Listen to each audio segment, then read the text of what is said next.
Welcome to Lecture Online. This is Nand Kumar from the Department of Automobile Engineering, Dayananda Sagar College of Engineering, Bangalore. Today we will be discussing on the procedure for solving a numerical based on the planetary gear system by using the tabular column method. So the configuration of the planetary gear system is shown like this. Two shafts A and B are coaxial. So this shaft A and this shaft B are coaxial. So that means they are on the same axis, but they are not the same.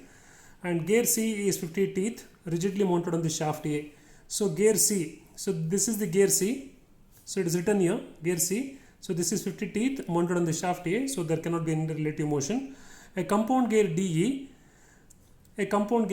So D and E are compound gears, so which means that these two gears D and E are welded together. So you can show it like this, showing that these are welded together. So they cannot be, there should not be confusion while you are solving the problem. And then a compound gear DE gears with C and an internal gear G. So this DE gears with C, so it measures with C, and also the internal gear G, which is shown like this. So G is an internal gear which measures with E, and this D measures with C. And D has 20 teeth, so let me write this here. So D has 20 teeth, and this gears with C and E. And E has 35 teeth and gears with an internal gear G, and there are a lot of ands here, so this may actually confuse you. So E has 35 teeth and measures with G, so this E has 35 teeth, so this has to be written clearly, and this measures with the internal gear G, whose the number of teeth are not given in the numerical. Now the gear G is fixed, so that means this is one input that you have to worry, because as you read the problem you may forget this is an input. The gear G is fixed, so that means while solving the problem you should take that the number of revolutions of gear G is 0 and is concentric with the shaft axis. So that means the center of this G and the center of this shaft is the same. The compound gear DE is mounted on a pin which projects from an arm key to the shaft B. So here is a shaft B, and that actually carries the compound gear DE. So if the arm rotates on that, the compound gear D and E rotate. Now here they have asked sketch the arrangement and find the number of teeth on the internal gear G, assuming that all the gears have the same module. Of course, here the machine gears can have same module, and the non-machine gears, the other gears can have different module. So here they give that, they have given that all the gears have the same module. Of course, even if it is given or not, you should consider, unless they are given, you should consider they have the same module. Now the other condition is if the shaft A rotates at 110 rpm. So this is one condition, this is one condition, this is one more condition. So these are the two inputs that are to be given to solve the problem. So they have asked find the speed of shaft of B. So the number of teeth in the internal gear G is not given, since it is given that the module for all the gears is same, m is equal to d by t for all the gears. So it is 2r by tt, so d is 2r. So 2r is equal to m into t, which is the module which is constant, and 2 is also constant. So taking this side, we can say that the radius is always proportional to the teeth, or teeth is proportional to radius. So therefore, we know that here the radius of G is the sum of RC plus RD and RE. So RG is equal to the sum of all these three gears. So we can replace this radius by the number of teeth. So the number of teeth of C is given as 50. The number of teeth of D is given as 20. The number of E is given as 35. So this is 105 teeth. Let us now make a tabular column with the usual columns like this: serial number, condition of motion, and number of revolutions of And here let us have 4 columns, subcolumns, since because there are 4 independent elements here. One is this gear A and gear C, which is one element, and this shaft B and arm is one element, and D and E is one element, and G is one element. So there are only 4 elements here. So therefore we have made this 4 subcolumns here. Now once we have done this, let us start with the first condition. Arm is fixed. So let us call this arm as M. So arm M is fixed. So that means it has got 0. And gear D and E is given +1 revolution. Now whether to give the revolution to C or D or E, people may actually get confused. So there is no worry. You can give revolution to anyone. But I feel if you give it to one compound gear, then the calculation becomes easier. So I am giving it to a compound gear here. So the number of revolutions of gear D and D is plus 1 revolution here, and therefore I write it as +1 here. And so if I rotate this is by 1 revolution, then the number of revolutions of NC by ND. So here you see that gear C, that is gear C is driven by D. So NC divided by ND is the reciprocal of TD divided by TC. So therefore if you want NC, the number of revolutions of C, so then you should actually take this ND this side. So this is TD divided by TC divided by ND. But you know that the number of revolutions of gear D and E are an compound gear, and they have just one speed. They don't have any relative motion. So I'll write it as +1 here. So if I write +1, it will be wrong, because if this D and E rotates in the clockwise direction, then this C rotates in the anti-clockwise direction. So it will be wrong if I just simply take this 1 this side. So this is -1, and then the gear, let us find out the number of revolutions of gear G. So G, so this is the gear G, which is in connection with gear E. So this is NG by NE is equal to TE by TG.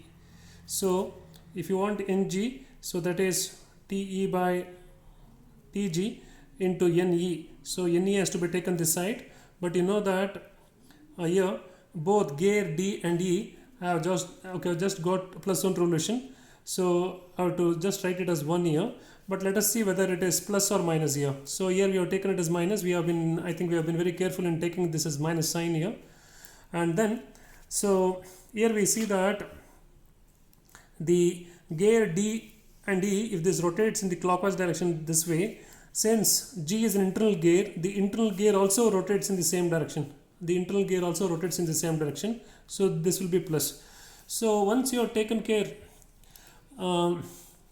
so it will be plus. So once you have taken care in writing this first step, the other steps easily follow without any issues. So then it continues like arm is fixed, and then instead of giving 1 revolution, give plus x revolution to gear D and E. So it is 0 plus x revolution. So NC is equal to instead of -1, it is minus x D by TC.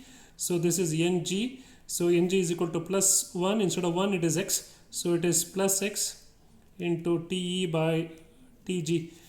So this is the first input. So that means the arm is fixed. And you are given 1 revolution to this. So here, if you give 1 revolution to this D and E, all the elements follow the revolutions with respect to D and E. If you give revolution to C, okay, all the elements follow a speed which is with respect to C. So therefore, don't worry. Whichever gear you give input, this equation may change, but the answer will remain the same. This is the first input. The second input is giving arm itself some revolution without any of the elements on the arm having any revolution. So arm M is given Y revolutions and assembly is locked. So which means that all the elements are having 0 revolutions with respect to arm y.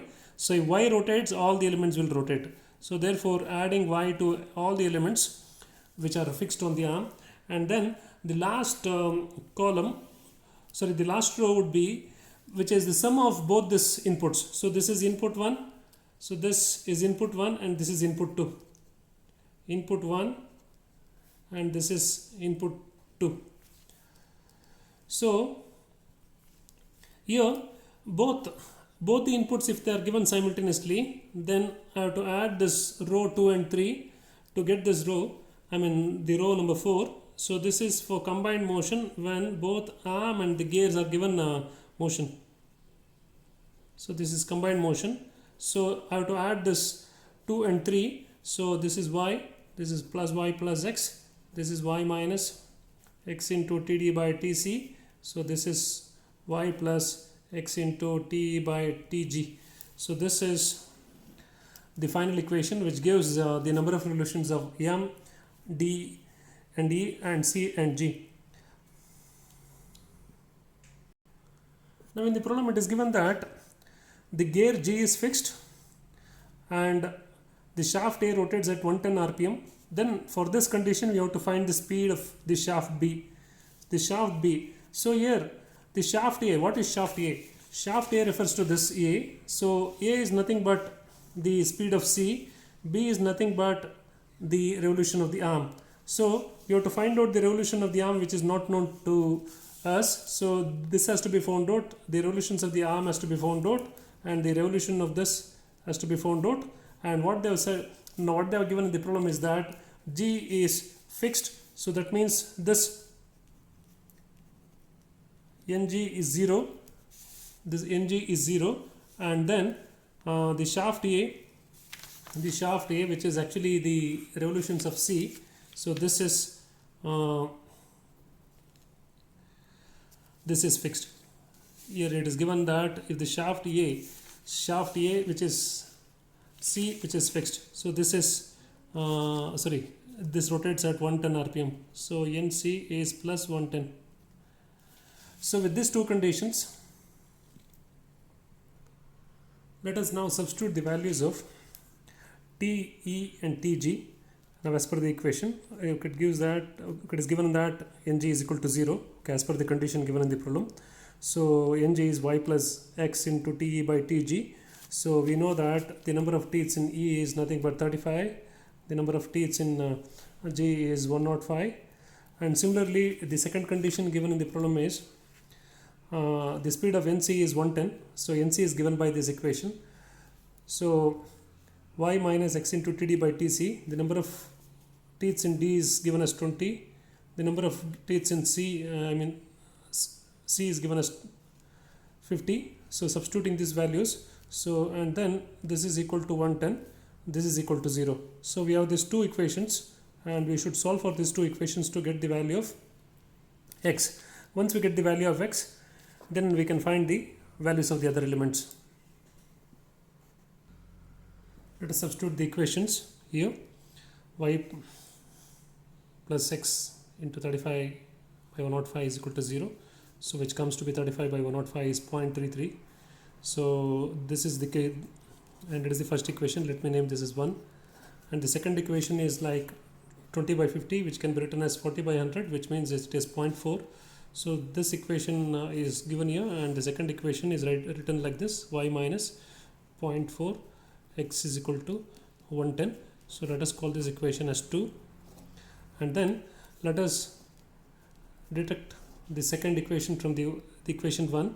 So these two cancels out.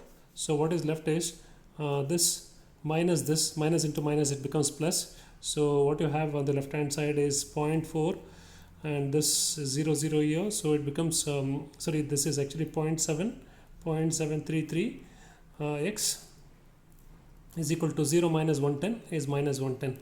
So x is equal to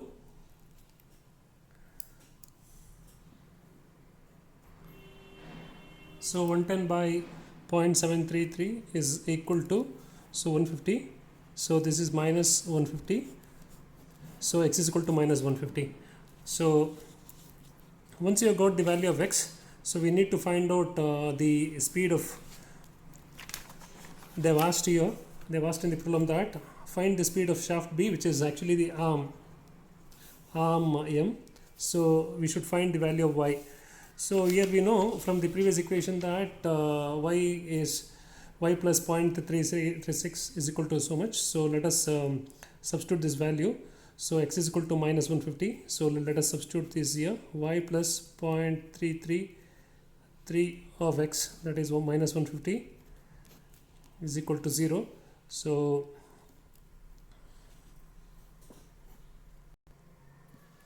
the value of 0.333 into 150 is 49.95. It should have been 50 since it is rounded off to a lower value here. So we actually truncated the values here. So therefore, finally the value of y comes to be around 50 here. So once the value of y is known, then we know from the equation that the number of revolutions of arm is given by the value of y. So since y is 50, so we can say that with this input, when this internal gear G is fixed, and this gear C,